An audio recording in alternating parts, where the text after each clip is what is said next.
배우 강지환 씨에 대한 영장 실질 심사가 잠시 후 11시에 열립니다. 강 씨는 술에 취해서 기억나지 않는다고 주장해서 법원의 판단에 관심이 쏠리고 있습니다. 네, 한편 미국 시민권을 취득해서 병역 의무를 면탈했다는 이유로 국내 입국이 제한된 가수 유승준 씨에게 재외동포 비자 발급을 불허하는 건 위법이라는 대법원의 판결이 나왔습니다.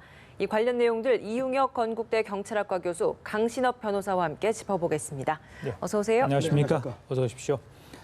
자, 잠시 후에 강지환 씨에 대한 영장 실질 심사가 있습니다. 사건은 9일 날 이렇게 발생하지 않았습니까? 그렇죠? 네. 본인은 광주에 있는 자택인데 회식자를 했고 2차 자리에 술자를 했는데 외주인 여성 스태프 2명을 성폭행, 성추행한 혐의를 받고 있습니다. 네. 일단 경찰이 적용한 혐의는 준강간 혐의입니다. 네. 이거 뭐 어떻게 다룬 건지 좀 설명이 좀 필요할 것 같아요. 예, 성폭력 특별법상 중강간 혐의가 구속영장에 적시가 되었는데요.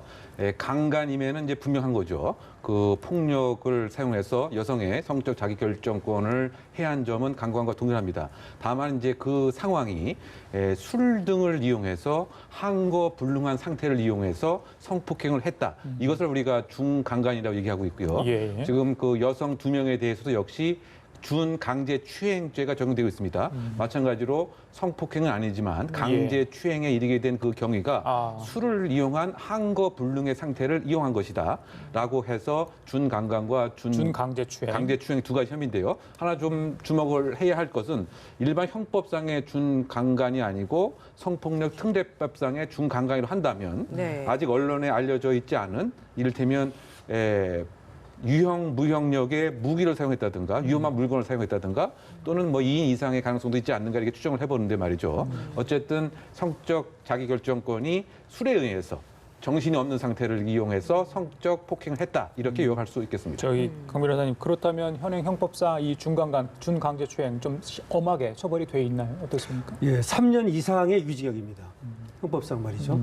그리고 특별법으로 그러면 더 무거워질 수도 있죠. 예를 들어서 흉기를 들었다든지 뭐 그런 얘기가 달라집니다. 또. 근데 일단은 기본형만 해도 3년 이상의 유징역이라는 거죠. 그리고 강간과 중강간은 법정형이 똑같습니다. 다르지 않고요. 다른 점이 있다면 이제 중강간은 나중에 폭행이나 협박을 이용한 것이 아니라 그 여성이 술에 취했다든지 약물에 취했다든지 뭐 기절을 했다든지 그런 상황을 이용하는 거거든요. 자기가 그런 상태를 만드는 것이 아니라요. 그래서 양형에 있어서는 조금 이제 강간보다는 반영이 될 수는 있습니다만은 어쨌든 이제 그건 지켜봐야 하고요. 지금 어쨌든 이 강간, 중강간이든 뭐 중강제추행이든 이거는 상당히 무거운 지금 그런 벌이 예상되는 그런 범죄입니다. 그러니까 뭐 자기가 고의적으로 술을 먹여서 항거불능 상태로 만드는 것이 아니라 그렇게 된 상황을 이용을 해서 강간을 했다는 상황일 때 중강간이 된다는 그렇습니다. 그러니까 지금 중요한 말씀을 하셨는데요.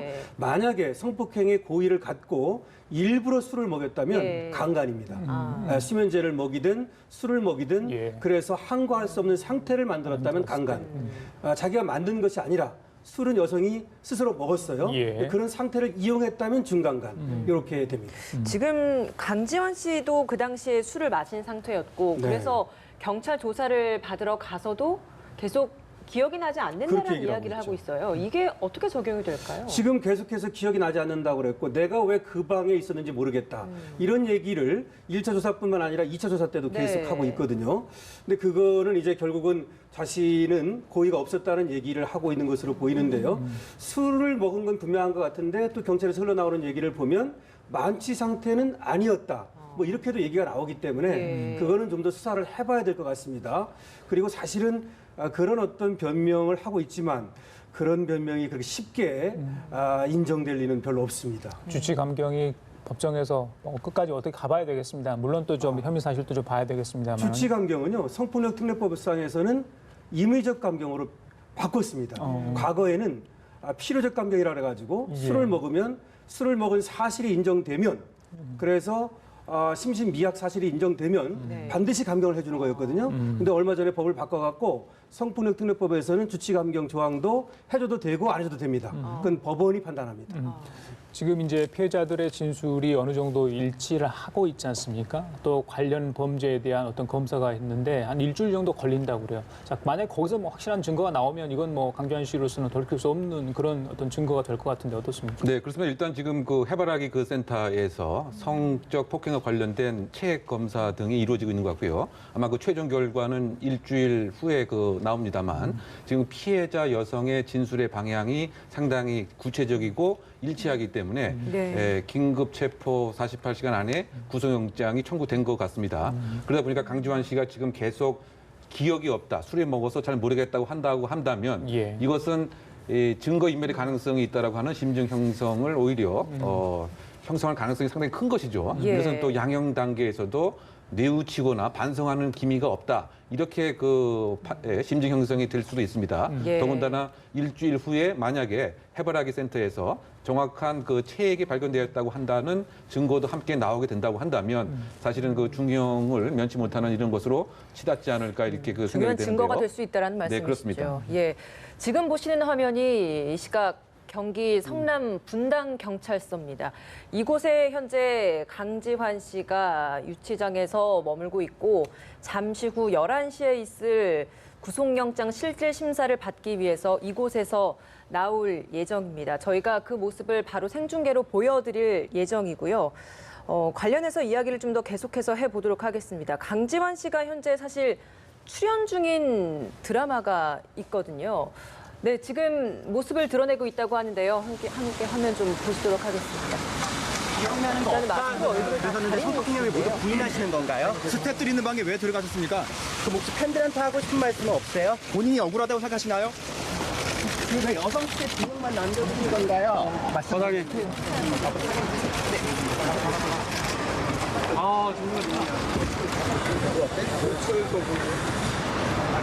내가 다 하고 아무 말도 안 했어요. 아무 말도 안 했어요. 지난 9일 밤이죠. 경기도 광주 자택에서 외주 스태프 여성 한 명을 성폭행한 한 명을 성추행한 혐의를 받고 있습니다. 경기 성남 분당 경찰서에서 영장 실질 심사를 받기 위해서 수원지법 성남지원으로 향하고 있는 모습인데요. 기자들의 질문에 아무런 얘기도 하지 않았습니다. 자, 검정색 마스크를 쓰고 고개를 숙인 채 경찰서를 나서는 모습 지켜보셨습니다. 네, 뭐 오늘 실질 심사 결과는 뭐 밤 늦게 정도에 나올 것 같은데 일단 뭐 이렇게 실질 심사를 받게 되면 지금 촬영하고 있는 드라마 제작 그리고 뭐 이런 방영에도 분명히 차질이 불가피할 것 같아요. 네, 그렇습니다. 그 뭐 주말 이제 방송으로 알려져 있는데요. 예. 그 상당히 뭐 인기리에 지금 뭐 진행 중에 있습니다만 이와 같은 성폭행을 했다고 하는 그 이미지 자체가 시청자들이 상당히 불편할 수밖에 없을 것 같고요. 그렇다 보면 방송사와 제작사 측에서도 상당 그 분량을 아예 빼거나 아니면 출연진을 교체하는 이런 계획까지 삼고 있는 것으로 알고 있습니다. 예. 더군다나 중요한 것은 위약금에 관한 소송도 있지 않을까 예상이 되는데요. 일반적으로 연예인들이 소속사와 계약을 할 때는 계약서에 품위 유지 의무라고 하는 약정사항을 놓는 것이 그 보통입니다. 예. 그것을 위반한 경우에는 그것으로 인한 손해배상 청구가 분명히 이루어질 것 같고요. 아마 이번 계약서에도 그 구체적인 위약사항이 있지 않을까 이렇게 생각이 되는 것이죠. 예. 그렇다고 봤을 때 이번 그 TV 그 드라마 그 자체에 어떻게 본다면 원톱으로 주인공을 맡고 있는 뭐 이런 그 상황이기 때문에 예.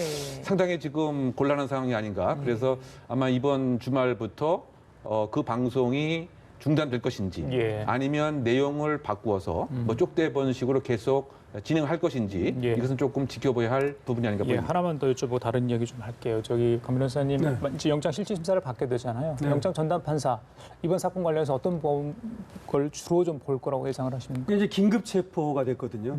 긴급 체포의 요건이 까다롭습니다. 근데 긴급 체포됐다는 것은 혐의가 좀 중하다는 것을 말하는 것입니다. 예.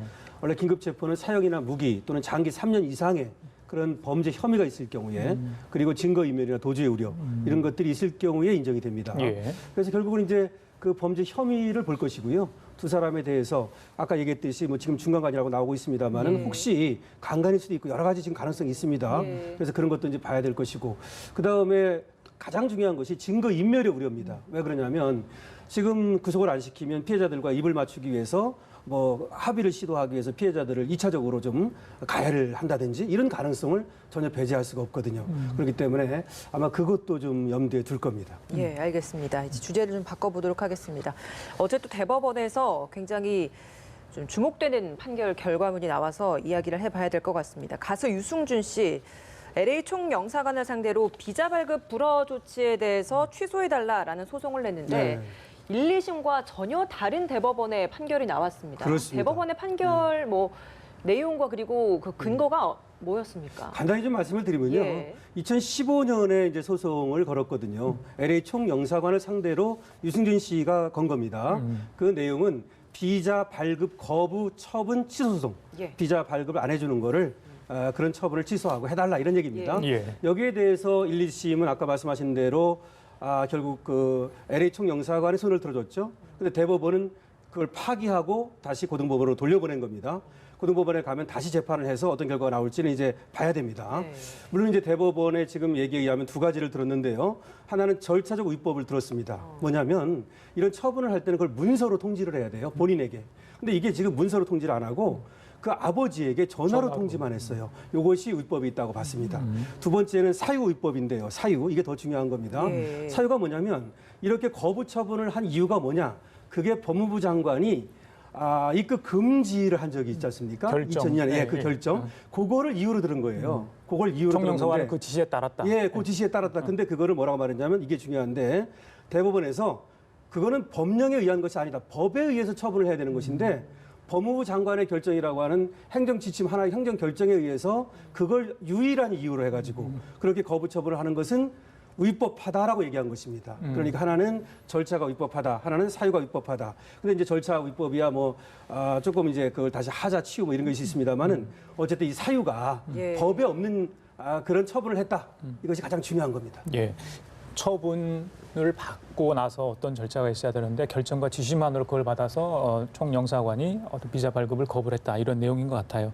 잠깐 언급을 하셨습니다만 그 당시 2015년이면 유승준 씨가 저기 아니었나요? 나이가 38인가요? 그렇죠. 예, 예. 그게 이제 사실상 또 그 문제도 충분히 이 출입국관리법상에 문제될 게 없다는 그런 판단을 한 것 같아요. 그러니까 그 법원의 입장은 비례 원칙이 적용돼 있어야 되는데 그것을 도외시했다고 하는 점도 강조를 했습니다. 바꿔 얘기하면 재외동포법상 38세 이후에는 충분히 이 비자 발급을 가능함에도 불구하고 예. 이것을 꼼꼼히 살펴보지 않았다. 이것은 무엇인가 13년 7개월 동안 무조건 원스톱으로 입국 거부를 하는 것은 온당치 않다. 이것은 위법이다. 예. 즉 바꿔 얘기하면 재량권을 충분히 활용해야 되는데 아예 재량권을 행사하지 않은 것도 위법이다. 이것도 역시 재량의 일탈이다. 이런 관점을 본 것 같고요. 예. 그 비슷한 그 맥락에서 심지어 그 출입국 그 관리법상 국내에서 금고 이상의 범죄를 범하고 나오게 되면 추방이 됩니다. 그런데 그 기간도 5년이 지나게 되면 사실은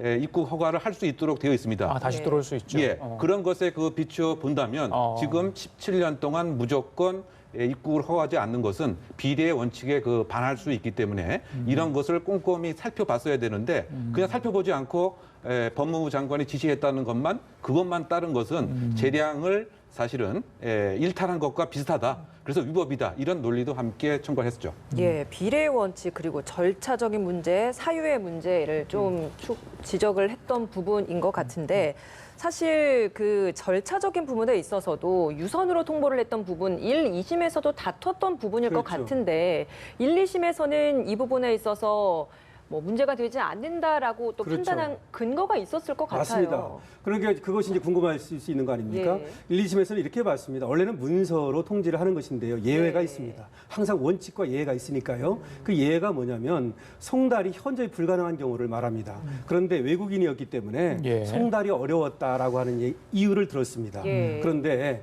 그것만으로는 이유가 되지 않는다라고 판단한 것입니다. 그러니까 대법원에서 그렇게 예, 판단을 대법원에서는 예. 아무리 뭐 외국인, 우리 이제 국적으로는 외국인 아닙니까? 그렇다 하더라도 유승준 씨의 주소를 알아내려면 얼마든지 알아낼 수 있는데 그렇죠. 그것을 만연히 아버지한테만 더군다나 본인도 아니고 말이죠. 예. 그것도 전화상으로 통지를 하는 것은 그것은 절차적 위법이다라고 얘기한 겁니다. 예.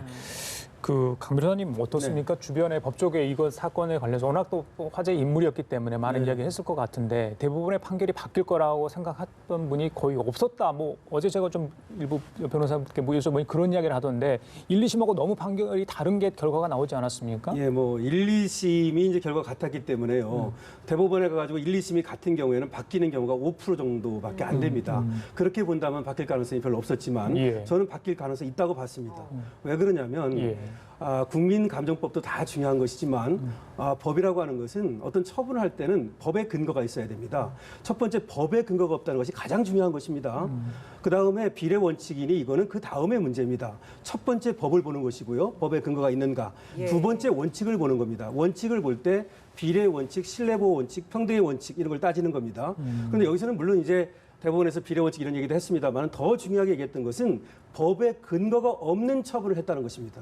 법무부 장관의 입국 금지라고 하는 것은 그건 법에 있는 처분이 아니거든요. 예. 그래서 그것이 가장 중요하기 그러니까 때문에 법무부 장관이 그런 결정을 했는데 네. 그걸 해석하는 1심과 2심이 같은 법의 조항이 있을 텐데 불구하고 다른 해석을, 그러니까 1심에서 같은 해석을 하고 대법원은 또 다른 해석을 하지 않았습니까? 1, 2심은 이렇게 해석을 한 겁니다. 예. 법의 근거가 있다고 본 겁니다. 예. 왜 그렇게 있다고 봤냐면 예. 제2동법법에 보면 국민의 뭐 이렇게 공익이라든지 국민의 국가의 이익이라든지 이런 것들을 현저히 해칠 경우가 있는 경우, 예. 그러니까 공익을 해칠 경우가 있는 경우에는 불허할 수 있다고 돼 있거든요. 그래서 유승준 씨의 경우가 그러니까 그 부분만 본 거 그렇죠. 아니겠습니까? 장병의 어떤 사기를 저하시킨다. 그 다음에 예. 또 이렇게 병역 일탈의 어떤 그런 분위기를 조성한다. 이렇게 예. 봐가지고 예. 그거를 법의 근거로 삼은 건데 대법원에서는 그렇게 볼 수는 없다는 겁니다.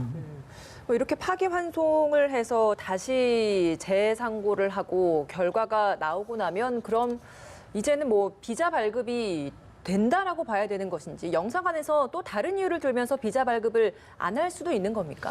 요약하면 비자 발급의 가능성은 열어놨다. 하지만 100% 비자 발급을 하리라고 보장할 수는 없다. 예. 이렇게 말씀드릴 수 있겠는데요.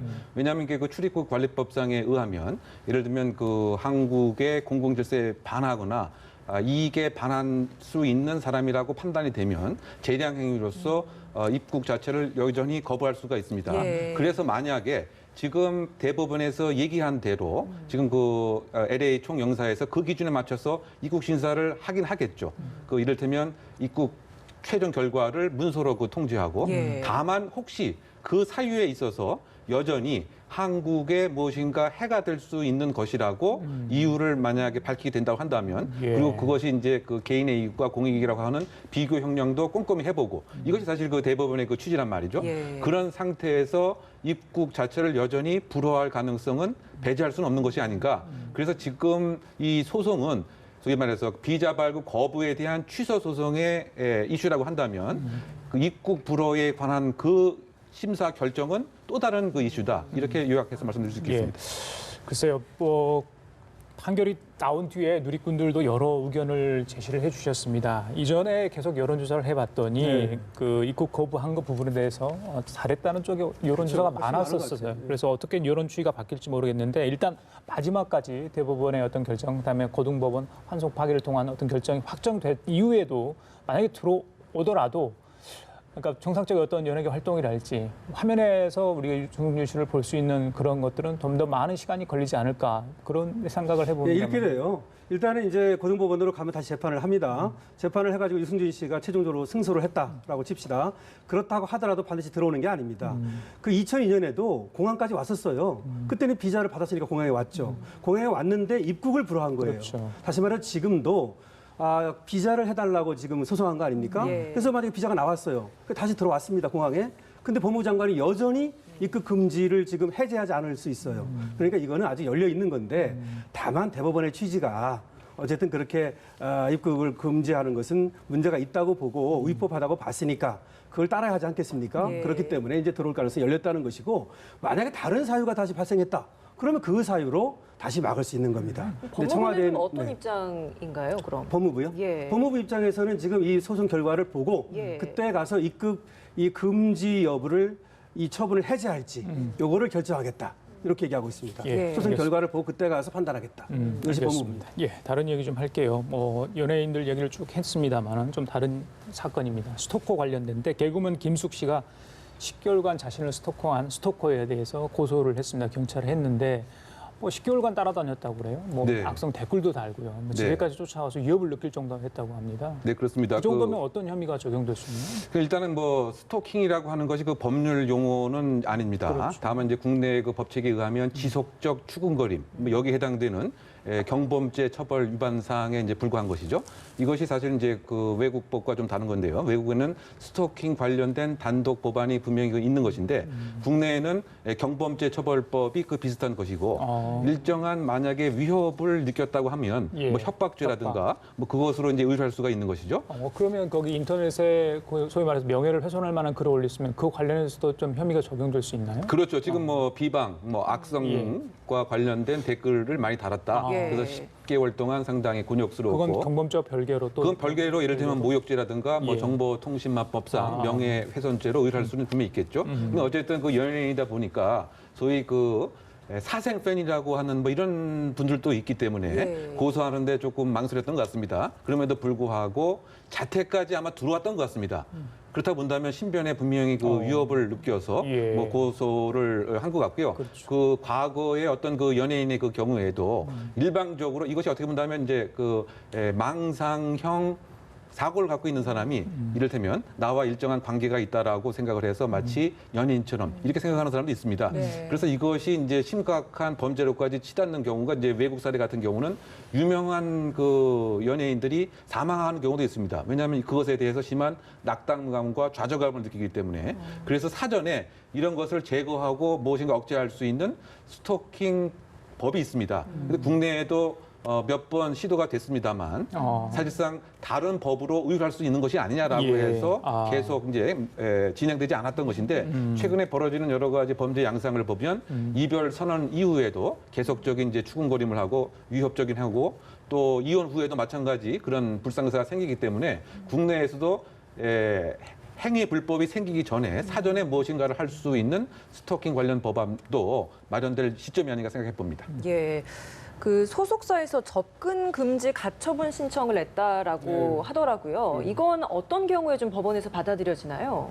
그건 이제 민사예요. 형사가 예. 아니라 접근을 하지 못하게 해주십시오라고 이제 법원에 신청을 하는 겁니다. 예. 당연히 스토킹이라든지 뭐 괴롭힘이라든지 이런 거 있을 때 접근 금지 가처분 신청이 받아들여지는 겁니다. 그게 뭐 무조건 스토킹이라고 해서 다 신청을 하면 받아들여지는 것인지 이것도 뭐 정도나 뭐 이런 거에 따라 좀 다른 건지도 궁금하고. 당연히 정도를 보죠. 예. 그러니까 결국 접근 금지라고 하는 건 뭐예요? 원래 사람은 자기가 가고 싶은 곳에 가고 말하고 싶은 것을 말하고 이런 어떤 자유가 있는 거 아닙니까? 그럼 접근 금지라고 하는 것은 저 사람한테 접근 금지 하지 말라고 지금 자유를 억압하는 것이거든요. 예. 그렇기 때문에 그럴 만한 사유가 있어야 됩니다. 그럴 만한 사유는 뭡니까? 그 사람을 해칠 가능성, 그 사람에게 우애를 가할 가능성 이런 것들을 말하는 것이고요. 그래서 보통은 이제 이혼 소송 같은 거 할 때 그가 아주 상황이 굉장히 나빠졌을 때 말이죠. 이런 데라든지 아니면 지금 이렇게 스토킹 같은 거 이런 것들은 충분히 받아들여집니다. 다만 증거를 이제 확보를 해서 제출을 해야죠. 그러면 이제 접근 금지를 인용을 했을 때 네. 뭐 주거지나 아니면 개인과 피해자 고소를 한 당사자한테 어느 정도 거리를 이격을 시켜라 이렇게까지 구체적으로 하게 되는 겁니까? 예, 신청할 때부터 그렇게 얘기합니다. 그러니까 피해자 지금 신청인의 어떤 뭐 100m 이내 접근을 뭐 금지해 주십시오. 예. 또는 뭐 주거지 이렇게 신청을 하고요. 법원에서 봐가지고 적당하게 이제 그대로 다 받아주든지 아니면 이제 정해가지고 어디라든지 뭐 몇 미터 이내 예. 이렇게 이제 결정을 하면서 그것을 어기면 돈으로 또 물어주도록 합니다. 알겠습니다. 자, 스토커는 아니지만 여성들 정말 조심해야 할 사건 얘기 좀 하겠습니다. 얼마 전에 있었죠. 신림동에서 있었던 강간미수 사건 기억하실 겁니다. 여러분들 CCTV 화면 정시 후에 저희들이 직접 보여드릴 텐데요. 그거 기억하실 겁니다. 많은 분들 좀 깜짝 놀라고 좀 그런 긴장감을 가지시는 그런 영상이었지 않습니까? 어제 첫 재판이 있었습니다. 물론 공판 준비기였기 때문에 직접 그 범인은 나오지 않았습니다만 네. 대리인 측, 변호인 측이 여러 가지 이야기를 했는데 혹시 네. 이 사건의 핵심 쟁점 의도가 있었느냐 없었느냐 그거 아니겠습니까? 그렇습니다. 예. 가장 그 핵심적인 그 얘기가 그 변호인 측에서는 술을 먹기 위해서 술을 함께 하기 위해서 접근한 것이지 강간이라고 하는 의도는 없었다 이렇게 얘기를 했습니다. 그래서 사실 이 점이 이 사건의 핵심 포인트입니다. 우리가 그 영상에서 보는 바와 같이 10여 분 동안 배를 계속 누르면서 심지어 그 비밀번호까지 이렇게 무작위로 눌러보는 이런 시도도 했고요. 예. 더군다나 그 이후에 또 잠시 그 복도 뒤에서 숨어서 지켜보기도 했습니다. 그러면서 또 물건을 떨어뜨렸으니까 문을 열어달라. 그럼 이런 일련의 그 행위를 사실은 폭행 협박으로 볼 수가 있느냐 이 쟁점이죠. 예. 이것은 결국은 처음부터 계속 계획을 해서 쫓아갔기 때문에 성폭행을 시도하려고 하는 그런 고의가 이제 분명하다라고 하는 것이 이제 검찰 측의 입장인 것 같고요. 예. 지금 어제 변호인 측은 이것을 절연시키기 위해서 그런 의도는 전혀 없고 단지 술을 함께 먹으려고 하는 그런 이유였다. 따라서 결국 이제 최종적으로 법원에서 어떻게 이 결정을 하느냐가 사실은 교과서에 실릴 만한 즉 그 성폭행 강간의 범인을 어느 정도까지 볼 것인지. 왜냐하면 구체적으로 이렇게 이 피해 여성에게 손을 대거나 또는 이 신체적인 외력을 행사하거나 이건 없었단 말이죠. 그렇죠. 그렇다고 봤을 때 강간의 착수를 볼 수 있는 시점으로 볼 것인지 예. 이것이 가장 중요한 포인트가 아닐까 보입니다. 집 안으로 직접 들어가지는 않았잖아요. 근데 이제 주거 침입은 아마 그쪽에서도 인정을 하는 네. 것 같아요. 그렇잖아요. 예. 네. 어떻게 주거 침입 강간 미수가 돼요. 주거 침입을 이미 했기 때문에요. 그렇죠. 네. 근데 이제 이거는 사실은 굉장히 중요한 이 지금 사건입니다. 예. 그리고 검찰에서 주거 침입 강간 미수로 이걸 기소했다는 것도 상당히 사실은 법적으로 놀라운 점입니다. 원래 강간이라고 하는 것은 협의의 폭행 협박일 때만 성립하는 겁니다. 쉽게 말해서 칼을 들이댄다든지 꼼짝 못하게 하는 걸 말하는 겁니다. 실행에 착수가 있어야 그렇죠. 된다는 말씀이죠? 그런데 지금 이거는 뭐 배를 눌렀다 내지는 문을 좀 잡았다 이 정도인데 이거를 과연 강간의 실행의 착수로 볼 것인가, 폭행 협박을 시작한 것인가, 예. 이거를 이제 보겠다는 건데 검찰의 얘기는 제 생각에는 법원에서는 쉽게 인정되지는 않을 것으로 봅니다. 그렇게 할 경우에 너무나 이제 문제가 이 강간의 범위가 넓어지기 때문입니다. 그래서 이제 스토킹법을 만들어야 된다, 방지법을 만들어야 된다 이런 얘기가 나오는 것이고요.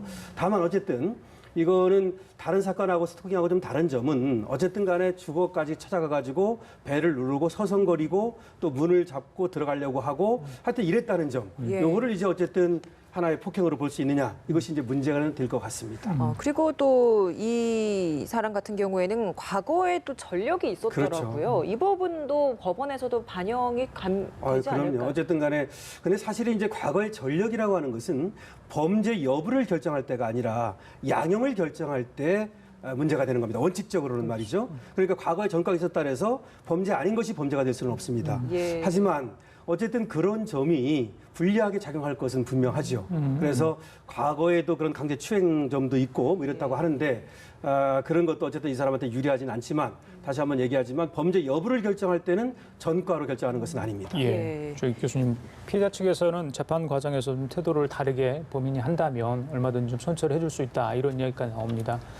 본인이 뭐 선처를 하거나 합의를 한다고 해서 이게 뭐 죄가 사라지는 건 아닐 것 같은데 어떻습니까? 그렇죠. 그 이제 수년 전에 그 강간죄, 성범죄가 친고죄였다가 그 폐지가 되었습니다. 그래서 계속 수사를 하고 공소를 제기하는 데는 전혀 영향이 없는 거죠. 다만 그럼에도 불구하고 재판 단계에서 예. 피해자와 합의가 된 경우에는 양형에 있어서 그 많은 참작이 됩니다. 즉 처벌 불원의 의사 그리고 심적으로 회호와 뉘우침을 하고 있다. 이것은 그 양형의 예. 감경 요소로 작동될 수가 있기 때문에 네. 각적 이 가해자는 피해자와 합의를 하려고 하는 시도를 많이 할 것으로 예상됩니다. 예, 알겠습니다.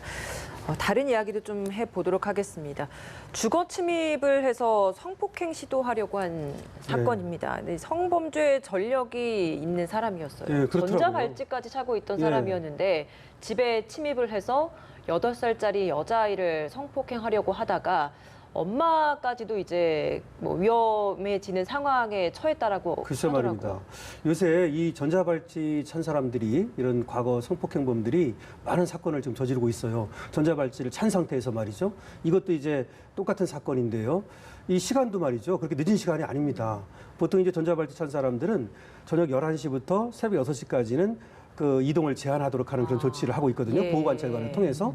그래서 그 사람들이 어디 있는지도 이제 파악을 해요. 저녁 8시부터요. 저녁 11시부터. 11시부터. 저녁 예. 아침 6시까지. 예. 근데 이 시간은 그 전이에요. 9시 좀 9시. 넘어서. 예. 그러니까 이거 어떻게 보면 초저녁 아닙니까? 그런 시간에 이제 이런 일이 벌어진 것인데 지금 8살짜리하고 50대 어머니입니다. 그 집에 들어가가지고 성폭행을 시도했다는 건데 아는 사이예요. 그래서 한때 이 다세대에 이 집에 같이 이제 그 1층, 2층 뭐 이런 식으로 살았던 것이고 이 아이한테 미리 접근을 했다고 그래요. 과자를 사주기도 하고 이렇게 환심을 샀다는 겁니다. 뭐 그렇게 하면서 이제 그 아는 사이에서 이런 일이 벌어진 것인데 어쨌든 아이의 기지로 인해서 또 아이가 굉장히 또 용감했어요. 그러니까요. 네, 예. 그래가지고 이 위기를 탈출한 겁니다. 예. 나와가지고 신고를 하는 바람에 그렇지 않았더라면 그냥 또 큰일 날 뻔했습니다. 네, 이웃 주민이 달려가서 봤더니 예전에 무슨 술값 시비로 만났던 인물, 그래서 더 놀랐다 이런 이야기 있더라고요. 그렇죠. 결국은 이제 자기가 그 접근해야 할 대상을 마음속에 그려놓고 여러 가지 이제 그 유인책과 술책과 방어 전략을 그려놨던 것이 아닌가 그 생각이 됩니다. 지금 전자발찌가 뭐 부착되어 있지만 예. 사실 그 전자발찌가 성범죄 예방의 만병통치약은 아닙니다.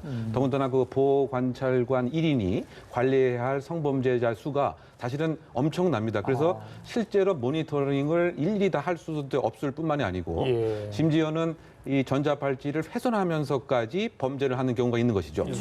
이번에 이 피해자도 그랬다는 네, 거죠. 이제 그 전에도 그랬고요. 전에도, 지금은 예. 또 착용한 상태였기 착용한 때문에 상태였고. 이것이 함의하는 바는 뭐냐? 왜곡된 성의식이 개선, 교화, 치유되지 않으면 이런 범죄를 계속 할 수밖에 없다는 것입니다. 즉 교정 당국에서 일정 기간 교정 시설 내에 가다두는 것에 그쳐서는 안 되고 이런 왜곡된 성의식을 성범죄 교화 프로그램을 도입을 하거나 개발을 해서 이것을 치유시키고 개선 교화시키도록 해야 예. 이 그 전자발찌 제도가 효과를 이제 발휘하는 것이죠. 예. 그래서 그 외국 같은 경우에는 이를테면 조건부 보호관찰 제도를 만들어서 일정한 조건을 정해줍니다. 예를 들면 음란물을 보지 말 것 또는 그 초등학교에 가지 말 것 등을 거짓말 탐지기를 통해서 위반하게 되면은 바로 다시 구금을 시키는, 그렇게 되면은 자신의 왜곡된 성의식을 스스로 고치려고 하는 이런 마음이 생겨서 교과가 있다라고 하는 연구 결과가 많이 있습니다. 그래서 국내에서도 전자발찌만에 의존하기보다는 이러한 왜곡된 재범률이 높은 성범죄자들이 의식 자체를 교정 단계에서 예. 치유하고 나서 그다음에 그 보호관찰관의 조력을 받는 것이 필요하지 않나 생각해 봅니다. 그 영아는 아니죠. 8세, 그러니까 13세 미만이잖아요. 네. 이건 또 다른 범죄, 그러니까 이거 뭐 어차피 성폭행을 시도를 했기 때문에 혐의가 더 가중될 수도 있을 것 같은데요. 네.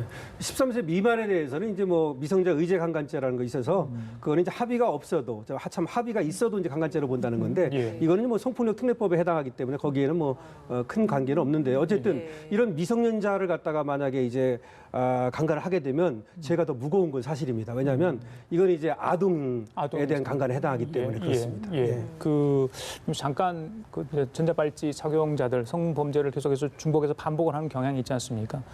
예전에 보면 화학적 거세 이야기 계속 나왔잖아요. 네. 그건 아직까지도 뭐 진척이 없는 그런 내용입니까? 여러 가지 논란이 있는 것 같던데요. 네, 그러니까 그 화학적 거세의 치료를 받은 사람이 그 재범률이 적다라고 하는 연구 결과가 있고요. 실제로 이제 그렇습니다. 그런데 또 다른 이제 문제는 이것에 또 부작용이 있다고 하는 것이죠. 즉 화학적 거세 치료를 받는 기간에는 성범죄율이 떨어지지만 예. 이것이 종료되고 나서는 오히려 더 증가할 수가 이제 있다.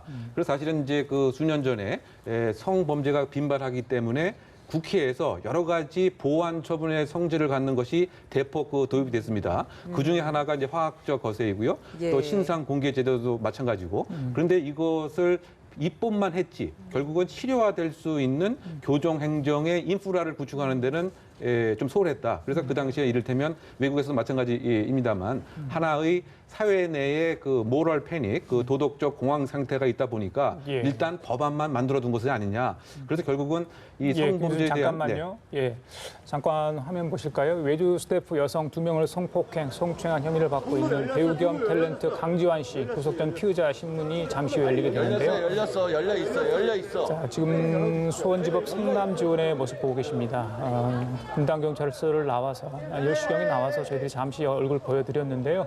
잠시 후에는 11시부터 영장 실질 심사가 있습니다. 네, 강 씨. 지난 9일 밤 경기도 광주 자택에서 외주 스태프 여성 1명을 성폭행하고 1명을 성추행한 혐의를 받고 있습니다. 잠시 후면 차회에서 나와서 법원으로 들어가기 위해서 또 모습을 드러낼 것 같습니다. 네, 지금 모습을 드러냈습니다. 여전히 경찰서에서 나올 때와 마찬가지로 마스크로 얼굴을 가리고 모자를 푹 눌러쓴 모습입니다. 네, 강씨 영장 심사 수원지법 성남지원에서 열리게 됩니다. 김지환 씨 혹시 구속 팬들에게 여부 하실 말씀 오후 늦게 없습니까? 결정될 것으로 보이는데요. 여전히 혐의 부인하고 계신가요? 네, 경찰서에서 나올 때도 취재진들이 질문을 할 때 아무 답을 하지 않고 차에 탑승해 있었는데 법원으로 들어가는 길에서도 아무런 답을 하지 않고 바로 들어가는 모습까지 보셨습니다. 예, 자 지금까지 이웅혁 건국대 경찰학과 교수 강신업 변호사 두 분과 함께 얘기 나눠봤습니다. 오늘 말씀 감사합니다. 고맙습니다. 예.